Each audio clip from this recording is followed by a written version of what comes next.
Okay, so here we are on this day, and we are discussing the future of mankind, what is to come, and why an equal money system is certain and cannot be stopped, and that its foundations will be in place within the next 10 years and will be the system of support in the world in 20 years' time. It is simplistic.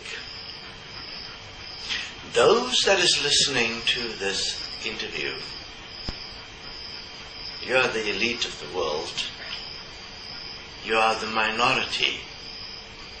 And you have gained power and control over others through a system of money, utilizing the illusion of free choice under the banner of democracy.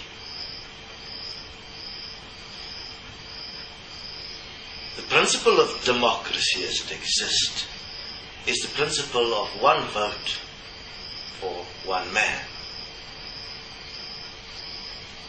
The way that is being utilized to control is to give people hope. Whoever gives the best message of hope will be the next president or the next leader. Equal money is not a message of hope. It's a message of fact. What do you think the masses is going to vote for? Worldwide.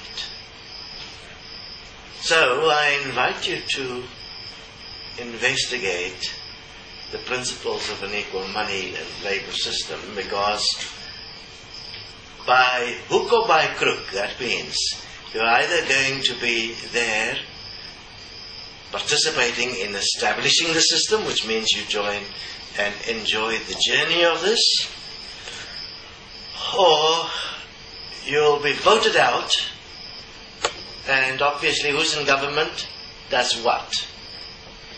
Makes the rules. What rules are we talking about? What type of education is given to children? What type of economic system is used? What type of labor system is used? What type of governance is used? What is the morality of the group? What is the ways the group will apply in keeping good, stable social structures? And obviously with a principle that is based on valuing life equally through an actual system that produced what it says it does, which supports everyone, is best for all, and obviously those that currently is disempowered will see it so. Those that's got more than their fair share obviously will not. I mean, you got more than your fair share, that's unfair, that will thus be corrected. And again, you'll be the minority, and your vote under democracy goes according to what the majority decides.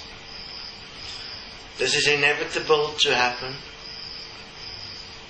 and understand that destiny in terms of its existence has been a process of research. We started off with the spiritual because, like all, I was also blissfully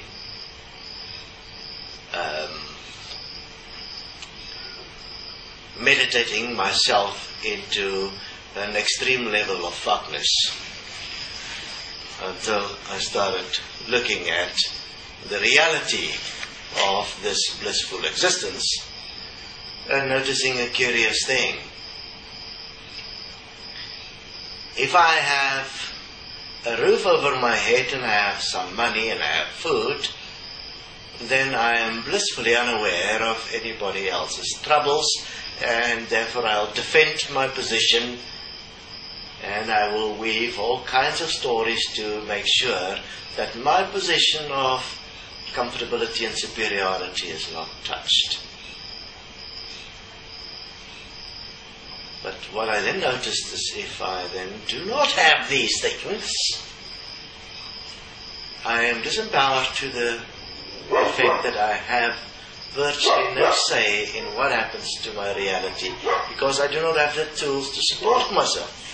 And I cannot get them unless I adhere to the system that is controlled by those that has more than their fair share.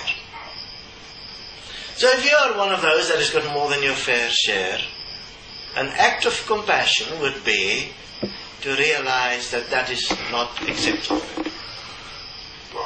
and that it requires adjustment. Now, in the process of the destiny discussions, we've obviously also investigated heaven. And part of the destiny message will be to prepare you in every way possible, if you would dare to hear, to prepare you to be effective when you die and crossing over to a new environment. Obviously, you are currently in an environment which is impulsing you to accept it the way it is.